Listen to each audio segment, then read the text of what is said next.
Mr. Mark Selby, how are we, sir? Very good, Mr. Matthew Gordon. Looking forward to seeing you next week in Quebec. Yeah, very much so. We're going up to the event of the North, or however they're positioning it, in Quebec City. Beautiful, beautiful city. You covered from Washington D.C. Any other kind of like follow up or news or fallout or good news from that? What, hearing anything? No, I mean, I think, again, being part of a short list of 6 companies there with the meeting, the senior members of the administration was great. So, it's obvious that we're on a list of projects to be able to get invited to that event. So, looking forward to continuing to go down that path. Not too shabby, not too shabby. There seem to be battery conferences springing up left, right, and centre. I think there's one in Toronto at the moment. We've got people dialing in from. But anyway, we're gonna create our own little battery metals conference of 2 people, you and me. We're going to talk nickel. Right, why don't we start off with the usual thing? We're going to say what's happening in the nickel space. We were trying to work out whether we'd be going higher, lower. What's happening? Yeah, so again, we still might do a test here, but given that it looks like with the inflation data that's come out, and the Fed taking a bit of a pause on interest rates, I think we're sort of close to the top of the interest rate cycle, which again, higher U.S. interest rates mean higher U.S. dollar, which typically means lower puts pressure on U.S. dollar commodity prices. So nickel leapt out ahead of the rest of the pack and popped 5%. Midweek this week. And so we're back up over the $22,000 a ton mark or $10 a pound mark, which, is great. Again, this is all in the backdrop of a whole lot of noise about big nickel surpluses, but, we'll see how much of that actually materializes. I think the other part too was, there was some slugs of, Russian nickel that showed up in China last week. Again, not massive amounts, but inventories there were very, very low. And so, any amount should have taken some steam out of the market there. And again, it's not steamy at any point in time, but, we saw premiums come off for some of the products, but not, I was curious to see whether we'd see a wholesale collapse in some of the fairly substantial premiums that had emerged. But no, they dropped, but nothing that would come anywhere close to a collapse, which is great. So, and then on, the other thing that we're continuing to track is this compression around LME prices drifting lower, the main prices for NPI and sulfate sort of getting back to quote normal discounts. And again, saw another big reduction, drop by almost a third in terms of the discount that sulfate was trading at to finish nickel. And again, saw NPI discounts, tighten up a little bit. So, China is definitely economically not in any great shape, but, the kind of positive news we're expecting to see, given lithium prices improving and starting to see a restocking in the battery cycle, is definitely following through. So, it'll be interesting to see sort of how that all plays out as we move through the summer. And obviously, the with the first slug of Russian nickel coming into China, we're seeing the similar sorts of stories coming out with regards to uranium and other metals and commodities too. What's that going to actually do in terms of, one, being able to kind of measure the movement of metals around the markets, and how's it going to affect pricing? We've always talked about bifurcated pricing because of government's involvement in terms of tax credits. We've talked about that with you, incentives for mining companies making money cheaper. Actually starting to see this whole Russia-China relationship take hold. It must have a few people a bit nervous, not quite sure what's going to happen, how that's going to play out. Oh, for sure. I mean, again, the reason, that I was, part of 6 people who got to talk to 4 senior government U.S. administration people last week wasn't because of I'm a charming cocktail reception person, but it's this underlying real security concern. Again, there was someone from the National Security Council there. There was somebody from the State Department who was there. This is very much viewed as a national security issue, and so again, having Russia and China sort of line up with certain commodities just underscores the need to be able to get countries that are potentially hostile to sort of Western interests, out of our supply chain. So, I think if anything, the tighter, that their relationship becomes, or, seems to be becoming, is just helps underscore for those of us who are developing new metals projects outside of that axis, is going to be even more and more helpful for us in terms of, being able to get done what we need to get done. Right. Okay. Well, we will continue to monitor the geopolitics of that and how it affects EVs, etc. But we said we talk about companies. So let's start with sort of high level type stuff. United Tractors are in the news. I love the thought of United Tractors. What can you tell us? There aren't enough large tractor companies these days. That's the bottom line. So Nickel Industries, who's a publicly traded ASX company. Again, encourage people, if you're serious about nickel, go through their quarterly MD&A, because it's effectively the only public view that we get into Tsingshan's operations. They own various stakes in projects that are operated on their behalf by Tsingshan. And so it's a great view in terms of what's happening in the Indonesian market. So they announced they raised $900 million Aussie, selling at just under 20% interest to United Tractors, who's an Indonesian holding company. And so, for that, there's a new nickel project that they're going to be built called Excelsior. And so, they also suggested that there's going to be a follow-on investment of United Tractors directly into that project. Not surprised to see a big Indonesian group come in. If I was in Nickel Industries' shoes, you would want to make sure, there's a bunch of families in Indonesia that control substantial amounts of wealth and industry, and you want to have as many of them in your corner as possible, just in case the political winds turn against you. Again, you can look at what's happened to Freeport over time, and their economic interest in Grasberg eroded over time. It's good to make friends with people close to the top in Indonesia, and I think this is a good transaction overall for them. And again, given them, with Nickel Industries, again, balancing Indonesia versus China, again, having a little more Indonesian strength on your bench makes a lot of sense. Right. Okay. And that's you're talking about the Excelsior Nickel project, not to confuse with the Excelsior mining, slightly troubled mining project, which is after hunting copper. Okay. Poseidon. We haven't spoken about them for a while. Yeah, so they are a past producer. They have one of the only mills in Western Australia, and so this company that's got two assets. One is a high grade mine, one of the highest grade mines, and I think we've highlighted in some past episodes some pretty spectacular drill intersections for that smaller underground high grade operation. But they also have a larger bulk tonnage operation. They put out an updated resource for this of about 27 million tons.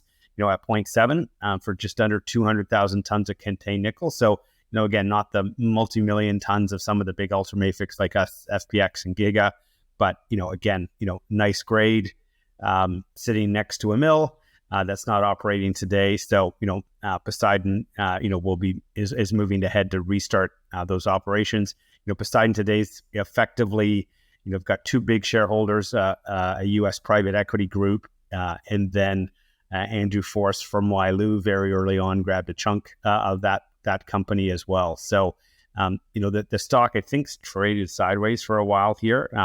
Again, given the fact that you don't have that takeover premium in there, that's a bit tricky. But, as they restart with today's metal prices, this is something that should be generating some more robust cash flow going forward. So if you want something that's going to give you some nickel cash flow exposure, that this is one of the few assets out there, with Western Areas and Mincor both disappearing in the last 6 months. This will be one of the few options out there to get some actual direct cash flow exposure, into a nickel asset. Yeah, it's a goodie, good team, good asset, etc. Been trading sideways literally for the last 12 months at 4 cents for Aussie, which is pretty similar to Canadian dollar as well. So yeah, I think that's probably one for the back of the drawer, I suspect. But good projects have a habit of rising to the top eventually. Ero Copper. Yeah. So in terms of the comment around direct exposure to nickel, it's unfortunate that probably is one of the more interesting nickel discoveries is owned by a company that's a fairly large market, larger copper producer. And so, they have some nice high grade copper operations in Brazil. They've made an interesting discoveries in the area of Brazil that they operate. They released another set of drill results just recently, and they've started the network. And so, again, things look pretty interesting there. Some of it looks like your classic nickel, where you have some sort of wider low grade intersections with some high grade along the edges. And so the question is how big and thick some of that high grade turns out to be. But some pretty interesting intervals. It's material that outcrops at surface. So, this remains one of the more interesting discoveries that we've seen, in the last 2 or 3 years. And it'll be interesting to see, how that evolves forward. Again, there's a mining team, operators there. So, if they're able, and they will be putting out a resource here in the near future, it'll be interesting to see sort of how that project comes together going forward. Right. Okay. And we'll kind of put some of those grades in the notes below. Then we're heading over to Africa, I think. Yes. And the Kabanga project near Kabanga, which is Adavale Resource. What have they been doing? Yeah, so again, it's good to see exploration results coming from different parts of the world, and to see the level of exploration activity increase. As we said many times, we need all the nickel, outside of China and Indonesia. So it was great. They basically followed up on some historic drilling that indicated some massive sulfides. They hit some massive sulfides. That's always a good step. The key thing for investors here is it's easy to twin a hole where you hit some high grade before. Rock doesn't tend, if it hasn't moved for 2 billion years, it's not all of a sudden going to move in the last 20. So your chances of hitting the same stuff is generally pretty good. So the key thing here is good start. Let's see whether they can step out and see if there's any other geophysical targets. I think the thing that might be interesting there, I haven't looked in this in any detail yet, but if it was 30-year-old geophysics, it was a 1990s hole. If they really haven't done geophysics since that time frame, then there's the opportunity for them to pick up some deep-seated targets. They're in a region where the Kabanga deposit is really one of the best nickel sulfide deposits globally that hasn't been developed. It has sat for a long time because it's in a very challenging political location, in Tanzania, close to the Congo, Rwanda, Burundi borders. But in terms of geological prospectivity, it'll be good to see. So again, one to keep an eye on and see if they're able to step out and actually hit some stuff there. So and then the other part, this is a nickel mining area that you don't hear very much about because there's really not much mining activity, and that is Scotland. So what?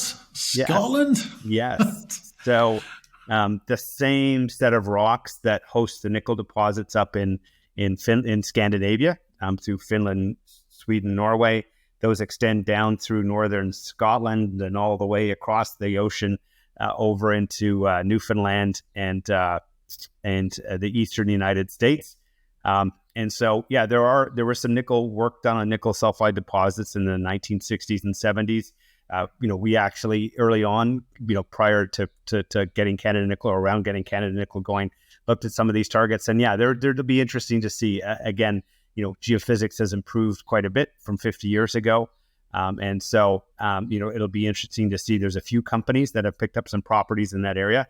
Aberdeen Minerals is a private company. Again, got some intervals north of 1%. So. The key thing there is that shows that it's able to there are geological stuff going on that we're able to improve the nickel grades that were there. And again, they're in some, not the 500 meters of 0.3% nickel that we see at Crawford, but, within some disseminated grades. So early days, but some interesting intersections. And again, just something to keep an eye on.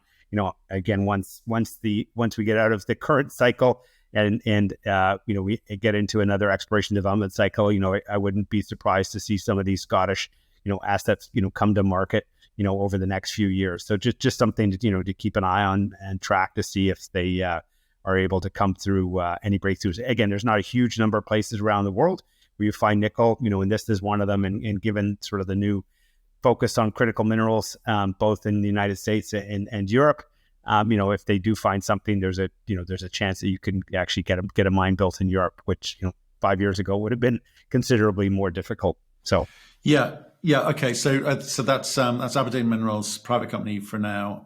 We'll keep tabs on them. But I want to come back to Adavale, if I may, because and I've spoken to a lot of exploration companies over the past few months in a market which has been a little bit difficult for most.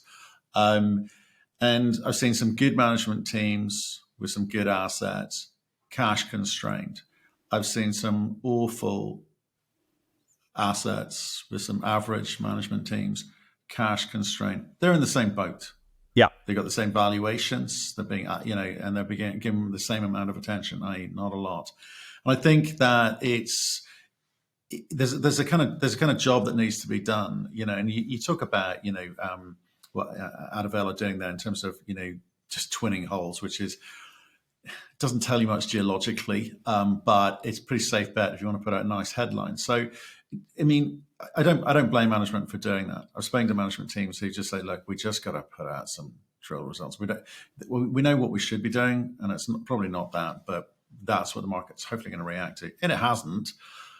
So how do you kind of see things playing out for, maybe it's not just that this is not a nickel specific thing, but it's a kind of junior exploration thing, where how do people in moments like this survive?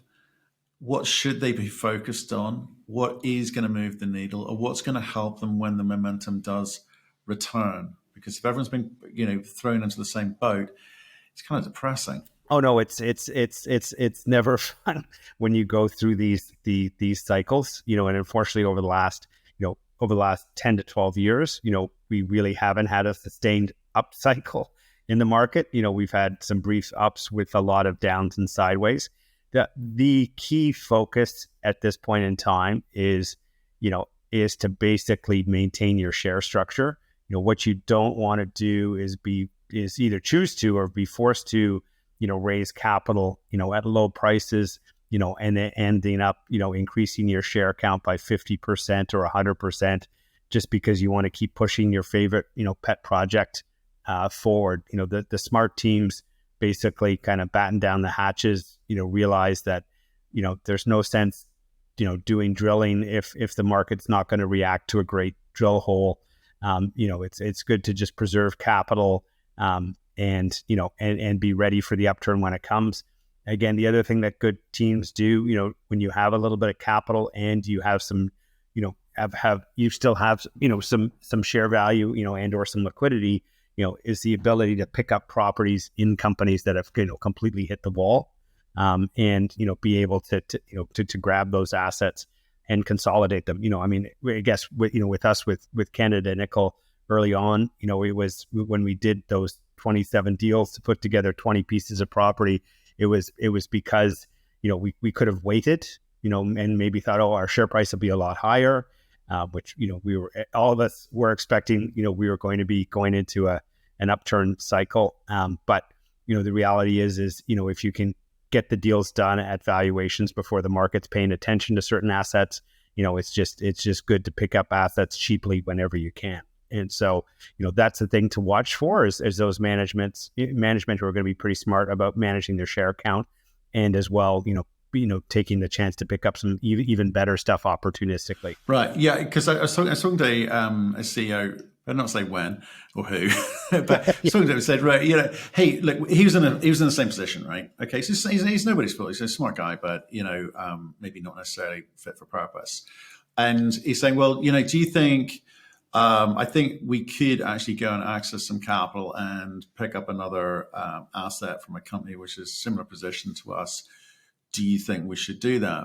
And I'm like, no, because you've now got two slightly struggling companies, sitting in one vehicle. All you've done is, doubled the capital needs to actually advance either project forward. You may have made some, admin savings around G&A, but hardly. The best thing that they could do, if they felt that they could go to market, because they're kind of capital markets guys rather than geologists, which I think exploration companies should really be kind of headed up by a technical team, not a banking team. And I said, if you're so confident with going out to market, having just given me 10 minutes of who he knew in New York, Bay Street, and London, I said, well, there's a lot of funds looking specifically to deploy capital into the space because they see it's exciting, but they can't deploy enough for it to be interesting for them. So go and raise a ton of money and go to a bunch of roll-ups, ideally good ones, or go and speak to there's a lot of M&A happening in the big boy space. There'll be some spin outs from that, I'm sure, because it won't meet the kind of big boy criteria. But trying to sort of fiddle around the edges of a sub $10 million company, it's like no one's interested. Quite frankly. No, it's tough. And that's the part is like when you do that's a key point is you want to use the opportunity if you can to trade up, but as you said, just multiplying by the same, anything times zero is zero. Yeah. So right. So yeah, you again, there's opportunities where you can trade up, in terms of asset quality, and that's when it makes sense. But yeah, no, just consolidating a bunch of things that are going to be zeros is it can be pretty challenging. So, and because there is holding costs, owning a piece of property isn't, in some cases it can be pretty close to zero, but in a lot of cases, whether you have to, continue to do work on the property, or whether if it's privately held land, you have to pay property taxes on it, and right. It comes with a holding cost that you then need to finance. So yeah, I have believe me, having bought something recently myself. It's hard enough just doing and mine's private. It's hard enough just doing the daytime stuff of allocating capital to get stuff done on the ground operationally. The whole concern over what the market's thinking today, how the market's behaving today, how it's valuing you today, and how much information you need to kind of feed the various stakeholders in that space. It's difficult. I get it. And in a market like this, hugely kind of depressed and way off the highs that some companies have seen, and very disconnected from metals prices. It's even harder. So I have a lot of empathy, and I believe me for CEOs of public companies at the moment, and sympathy too. But they still have a job to do, and they're going to get judged on the share price over a period of time. And I think it's probably slightly unfair to judge companies right now because we've been heading towards a bottom. But the point is, how do you set yourself up for success for when the momentum does come back and there is a kind of upturn here? Who are the winners and who are the survivors? I mean, what do you think companies? Well, you're in there yourself. What should you be doing in moments like this, which may not get value today, but should get the value when you kind of come out the other side? Keep your share structure intact. Don't spend dollars on something that's not going to help either sustain your share price or move it higher. And again, use the opportunity to pick up better assets if you've got the opportunity, and the good people are doing that.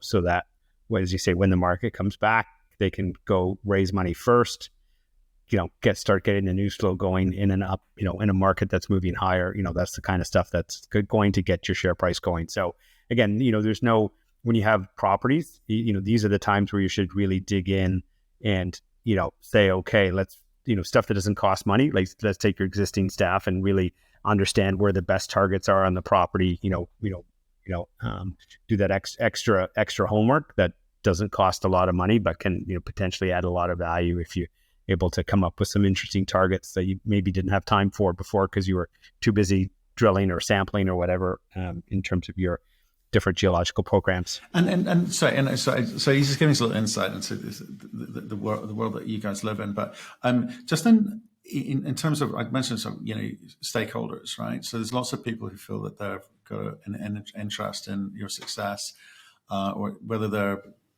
now or in the near future, because they're looking to see if they will step in and maybe take a piece of this. Is when it comes to who the likes of who you've got to talk to. Obviously, we talked about that dinner that you were invited to, with US government officials, which obviously is very, very good. It's indicative. You probably get some inside information about how they're thinking. That's all kind of good. But who are the important people now shaping the kind of future of the destiny of this market, this EV market? We're focused on EV. Obviously, nickel has a much bigger market than that out there with stainless. But who are the people you're interested in influencing, or at least making aware that Canada Nickel is a viable project? So again, there is, we're in a once in a generation window here where the government is going to be deploying substantial amounts of capital, and some of that capital that's effectively free, which is always the best kind of capital. So this is a point in time where it does make sense to make sure that within whatever government funding bodies are available, to make sure that you're on the list and as high up the list as possible, for those various government funding opportunities. Number two is really the supply chain. That's the part where, again, the deal that you saw with GM with Thacker Pass, and you're going to see, much more of this in a place where the public markets aren't providing the capital that's needed to build out the whole supply chain. The car makers, have clearly got the message that they need to step up, and the entire battery chain needs to step up if they want the raw materials that they're going to need to produce as many, EVs as they want to produce in 2027, 2030, 2035. And so, again, in terms of, where I'm spending my time, that's a really big part of it. And then, the third piece that's coming into to again, sort of world scale development stories, are the Japanese trading houses, that back in the 1990s and 2000s, were important providers of capital, where they took 10, 20, 30% stakes in projects. They would, buy into them at a late stage, and they were okay to, basically they didn't really look at the market cap per se, but were really focused more on the project value. And so it was an attractive source of capital for junior mining companies. And then they would also provide, access to cheap, low cost, Japanese financing and other Asian financing that was available. So, those three buckets of, government, supply chain, Japanese trading houses, they are back in the market after being away for 10 or 12 years. And so, again, if you've got the right kind of project that's got the right kind of scale, that's being managed with the right kind of ESG approach, then those doors are open to you. So again, it's to the extent that you can, shape your portfolio or focus on those assets that have that potential, those are the doors to keep knocking on. And that's, with Canada Nickel, that's where we're spending a lot of our time. Mr. Selby, as usual, insightful. Thank you very much. Thank you very much, sir.